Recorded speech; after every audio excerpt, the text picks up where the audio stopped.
So please, if you could welcome Chris to our session. Thanks for having me, Tony.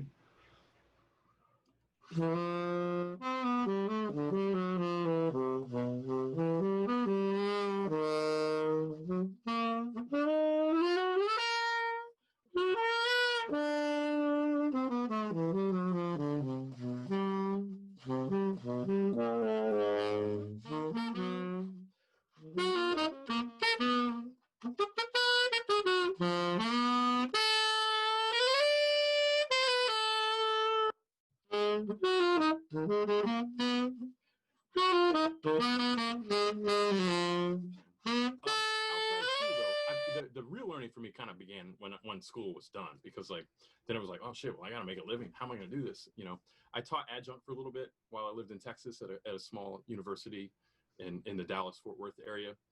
Meanwhile, I was like gigging a lot and starting to go out more. And it wasn't until I moved to New York, like maybe my third or fourth year in New York, that I was like able to just do music full time.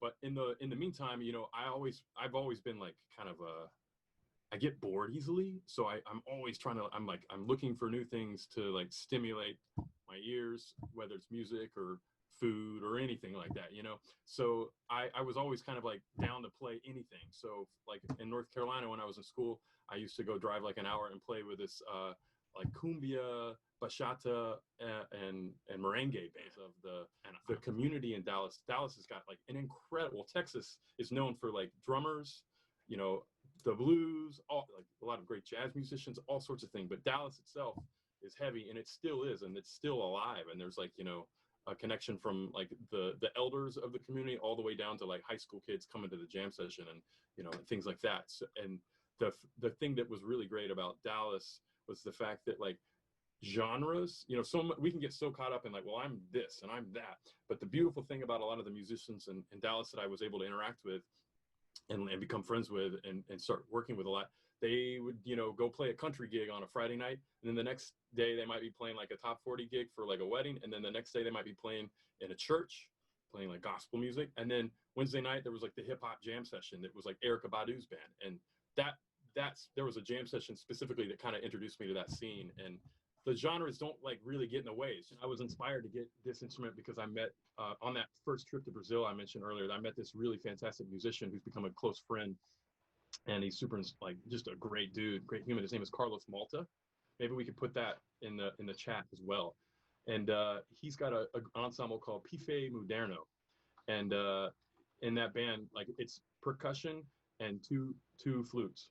But by flute, I mean like all the flutes, from like bamboo flutes, pifes to these things. But I met Carlos and started hearing this a lot, and I just, at that point in time, I was like, okay, I will eventually get a bass flute. So they're super cool. And also, if you listen to like classic Joe Beam records or things like that, like those like mid 60s and 50s like bossa records, you'll hear like they often have these little flute choirs that are close mic'd in these beautiful studios, and they just like sound haunting.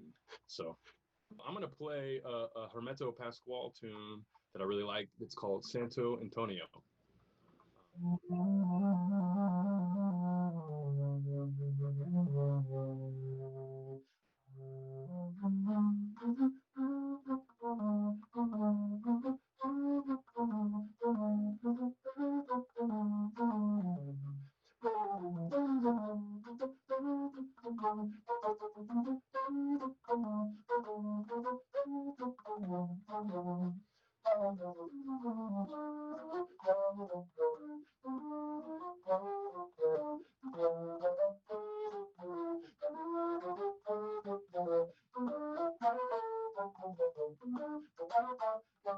So if you're doing multi-tracking at home, and you've obviously been stuck at home doing all sorts of things, whenever I start double tracking myself, because it's me double tracking with me, it always ends up with that kind of phasey sound. And I didn't know if you had any tricks that you use for multi-tracking to try and make it sound more like a real section, or yeah. You know what I learned from one of like the guy that mixes has been mixing a lot of the Snarky records for the last couple years, and he's mixed Boomtown. But like just hanging out and recording projects with him, doubling instruments, you know, like specific instruments sound really nice. Like flutes, if you stack 3 flutes in unison on top, it gives this like warm thing. But that phasing happens. So what to get around that, you can take often like zoom in really close on the wave files and like take one of the wave files and just nudge it over like, you know, just a little bit. And so those waves don't perfectly line up. Okay. Or you know, if it's like, if you were taking the same recording, like let's say you just doubled it, you might want to slide that over, and that can help add a little section. But just, you know, you can move things around just slightly and it can kind of like help solve that. But yeah, it's super annoying when that happens, because you're like, okay. Great. Okay, I think we've had a fantastic session, Chris, and I'm really grateful from the bottom of my heart for coming and joining us all the way from Brooklyn tonight, and warming all of our, well, we don't need warming up over here tonight. We're 38 over here, which... Yeah, we don't need it here either. Thanks for having me. This was super fun. I appreciate you all hanging out. It's been a brilliant session, and hopefully everyone will have got loads from that. I certainly have tonight, and